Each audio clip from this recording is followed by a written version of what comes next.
Hi, today I'm going to tell you about the best service in the best online courses category. Having tested more than 15 sites, I chose the most reliable one for myself and have been using it for more than 8 years. It offers many programming classes for beginners and advanced programmers. In this short video, I will show you a few secrets that few people know about and that make it truly one of the best in the best online courses category. Don't forget to subscribe to the channel and like it. Let's start.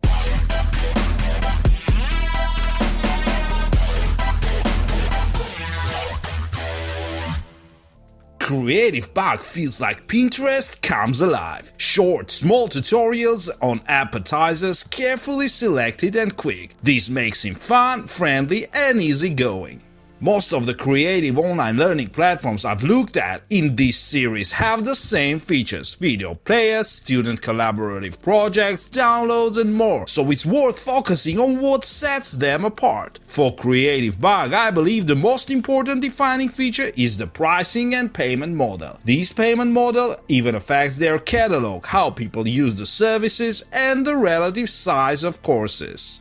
This is a kind of false economy in online learning. People may think, hello, this is long course, great price, but with total attention sparing, we have little time to devote, let alone study online. In my experience with screencast creation, a 20-minute screencast takes much less time than a 5-minute one. This compactness requires careful scripting and editing. In fact, less is more.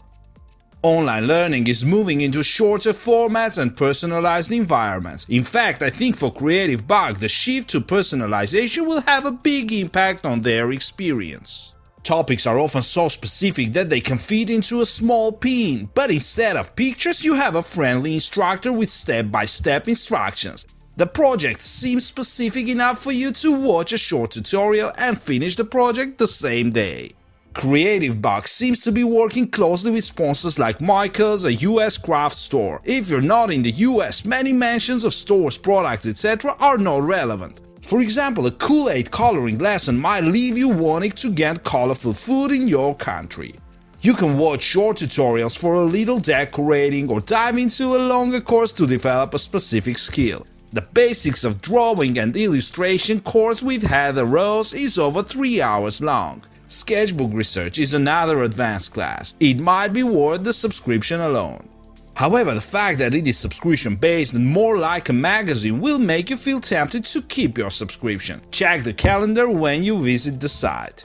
They have a number of Creativebug instructors. They have attracted recognizable talent to their platform. While most of the sessions are conducted by inexperienced instructors, quality can vary, as one reviewer commented. My real problem is that I find it difficult to navigate Creativebug. I feel like I can't find or browse anything. If I find a course I'm interested in and don't bookmark it, I would be worried I won't find it again. I think there could be a huge leap forward if they included powerful, multifaceted search in the platform. Going forward, if they include personalization and improved browsing, it will be easier for people to find value in their wide catalog. I think the pricing model is generous and attractive, and hopefully it pays off for Creativebug in a large number of users. They are currently priced at $4.95. From the looks of it, Creativebug was priced at $9.95 a few years ago, which is the least expensive out there compared to other platforms I'm considering. They also give you one loan a month, which saves you a course you really like. This way, even if you don't subscribe anymore, you still have access. This seems to me the most generous of all platforms. As they encourage subscribers to stay, there is an urge on their part to keep posting new courses and entice subscribers with the upcoming directory. They don't have to try to get higher prices for their courses. They can fill a niche with shorter courses. This means that the environment seems to be constantly changing and evolving.